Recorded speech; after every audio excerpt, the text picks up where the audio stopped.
Hello everyone, আমি এশা। আশা করি তোমরা সবাই খুব ভালো আছো। তো আজকে আমি চলে এসেছি পয়লা বৈশাখের স্পেশাল একটা জুয়েলারি নিয়ে। তো ফার্স্টে আমি এখানে একটা হার্ডবোর্ড নিয়ে নিয়েছি, দিয়ে সেটাকে আমি ভালোভাবে কেটে নিয়েছি। কেটে নেওয়ার পরে এখানে আমি টুইস্টেড রোপ নিয়েছি। টুইস্টেড রোপটাকে আঠা দিয়ে বেসটার উপরে ভালোভাবে বসিয়ে দেবো। ভালোভাবে কিন্তু এটাকে বসাতে হবে আঠা দিয়ে, না হলে কিন্তু খুলে যাওয়ার চান্স থাকতে পারে।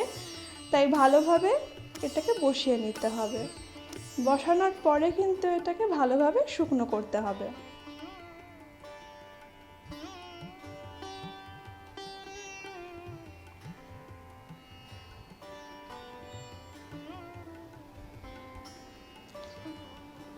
এইবারে আমি এখানে মোল্ডিং ক্লে নিয়ে নিয়েছি। মোল্ডিং ক্লের হার্ডেনার আর রেজিন বেসটাকে ভালোভাবে মিক্সড করতে হবে।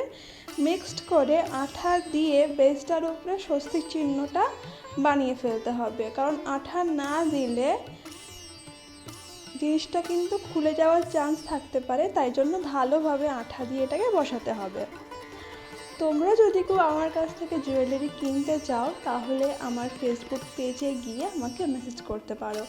আমি ফেসবুক পেজের লিঙ্কটা কমেন্টে দিয়ে দেবো, আর ডেসক্রিপশন বক্সেও আমি দিয়ে দেবো।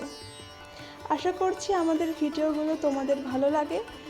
আরও সহজে গয়না বানানো শিখতে হলে কিন্তু আমাদের চ্যানেলটাকে অবশ্যই সাবস্ক্রাইব করতে হবে। তো ক্লে দিয়ে যখন এটা হয়ে যাবে তারপরে কিন্তু এটাকে ভালোভাবে শুকনো করতে হবে। শুকনো করার পরে এটার উপরে আমি কালার করে নেব। কালারটা ভালোভাবে শুকিয়ে যাওয়ার পরে এখানে আমি ইয়েলো কালারের একটা টুইস্টেড রোপ নিয়ে নিয়েছি, দিয়ে বেসটার চারিদিকে আমি বসিয়ে নেব।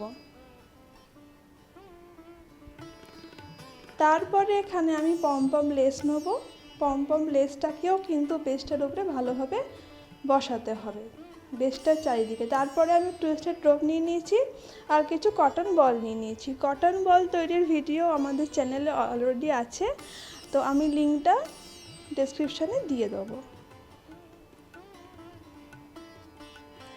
দিয়ে একটা জাম্পরিংয়ের সাহায্যে বেসটার সাথে আমরা ব্যাক ডোরটাকে অ্যাটাচ করে দেবো।